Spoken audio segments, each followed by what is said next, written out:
What's up everyone, Jeff Brown back again with another episode of The Wooden Master. Before we get started, why don't you go ahead and press that like button and that subscribe button and we'll go ahead and get started. The title of today's episode is Targeting Stationary Targets. So what does it mean targeting stationary targets? Well, I'll tell you what. When somebody is throwing punches, their fists are moving really fast.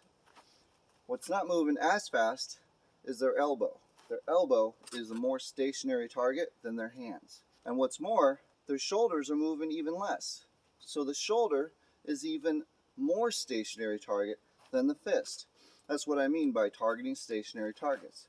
When people are throwing punches at you, it's easy to move out of the way of the punch and control the elbow, control the shoulder, because they're moving the least amount, so it's easier to target them. Instead of trying to control the fist, trying to stop the fist or get some sort of control over their hand, which people's hands move all over the place all the time. So it's hard to get a hold of the hand to do any sort of controls that will help subdue your opponent.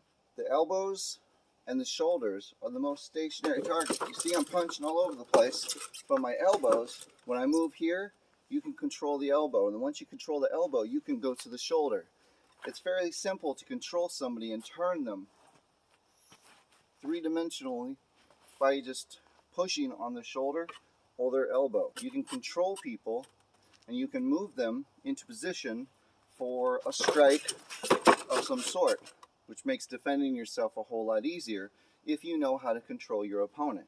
So always go for the most stationary targets.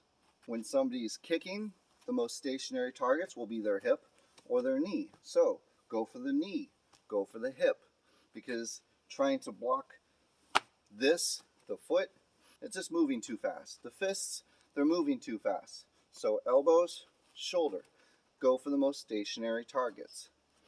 It's easy to turn someone on their axis because you have very little control over it. It takes a lot of force and core power to keep somebody from turning you. Even big people, little people can get a hold of somebody and just push them. So keeping this in mind will add a huge advantage for you if somebody was to ever come up to you and try to push you or anything like that. They're throwing punches wild.